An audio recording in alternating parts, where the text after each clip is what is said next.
ये ताज़ा वाक़या जो आपको 2 डकैत जो मारे गए, क्या हुआ था? वालेकुम सलाम। हम लोग से गश्त उड़ाने गश्त कर रहे थे तो इसको देखा 125 छीनते हुए, इसने उस पर चेम्बर किया। हम लोग काफों में जैसे कि उन्होंने स्ट्रेट फायर मारे। जी। जवान बाइक चला रहा था, स्ट्रेट फायर मारे तो उसमें रिवर्स फायर मारे, मेरी फायर सिस्टम कमर में गोली लगी है। जी, कोई सिपाही वगैरह जख्मी हुआ है इसमें? अल्लाह का शुक्र, कोई जवान हमारे जख्मी हुआ। जब यहाँ से भागते हुए आए तो जी मेरी गोली लगी थी, वो यहाँ गिर चुका था। जी। तो हम लोग आए तो मैंने गिरने के बाद मेरे पे फायर मारे, वो भी हम ये हमारे साथ मोमिनाबाद के SHO दबंग SHO जो शहबाज यूसुफ भाई, आप क्या कहना चाहते हो इस बारे में? पैगाम क्या है डकैतों के बारे में? आसमान ने बहुत अच्छा काम किया माशाल्लाह। जिनसे 125 छीन लेते ये लोग।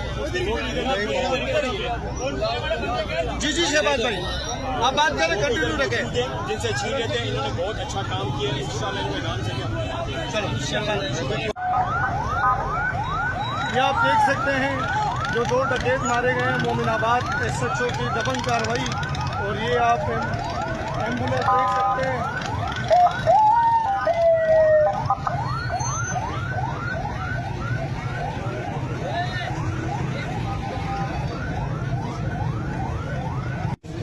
डकैत है?